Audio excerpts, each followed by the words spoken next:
First advance structure, पकौड़े ठंडे हो जाने दो, पानी ठंडा हो जाने दो, सब्जी ठंडी हो जाने दो। गाइज, इस प्रकार की छोटे छोटे वाक्यों को हम हमारे डेली लाइफ में बहुत यूज़ करते हैं। इस प्रकार के सेंटेंसेस को हम इंग्लिश में कैसे कहेंगे? इस प्रकार के सेंटेंसेस को इंग्लिश में कहने के लिए हमको यूज़ करना पड़ेगा लेट वर्ब की। चलिए इसका कॉम्प्लीट स्ट्रक्चर देख लेते हैं। पहले आपको यूज़ कर देनी है लेट वर्ब, इसके बाद नेम ऑफ द थिंग, इसके बाद कूल डाउन। चलिए कुछ एग्जाम्पल्स लेते हैं। पकौड़े ठंडे हो जाने दो, let the fritters cool down, let the fritters cool down.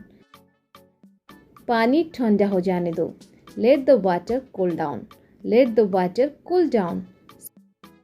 सब्जी ठंडे हो जाने दो, let the dish cool down, let the dish cool down. Coffee ठंडी हो जाने दो, let the coffee cool down, let the coffee cool down. Second advance structure,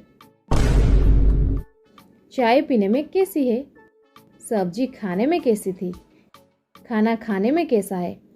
guys, इस प्रकार की छोटे छोटे वाक्यों को हम हमारे डेली लाइफ में बहुत यूज़ करते हैं। इस प्रकार के सेंटेंसेस को हम इंग्लिश में कैसे कहेंगे? इस प्रकार के सेंटेंसेस को इंग्लिश में कहने के लिए आपको पहले इसके मीनिंग को समझना बहुत ज़रूरी है। चलिए कुछ एग्जांपल्स लेते हैं और इसका मीनिंग को पहले समझते हैं। एक एग्जांपल मैंने यहाँ पर ली है, चाय पीने में कैसी है? इसका मतलब यही होता है ना, चाय स्वाद में कैसी है। सो इस प्रकार के सेंटेंसेस को इंग्लिश में बोलने के लिए पहले आपको यूज़ कर देनी है हाउ। हाउ किस लिए? कैसी के लिए, यानी स्वाद में कैसी के लिए।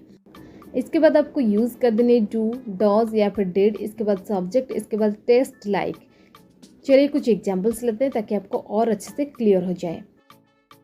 चाय पीने में कैसी है या फिर चाय स्वाद में कैसी है, इसे हम इंग्लिश में कहेंगे how does the T taste like, how does the T taste like. खाना खाने में कैसा है या फिर खाना स्वाद में कैसा है, how does the food taste like, how does the food taste like. पकौड़े खाने में कैसे हैं, how do the fritters taste like, how do the fritters taste like. सब्जी खाने में कैसी थी, how did the dish taste like, how did the dish taste like.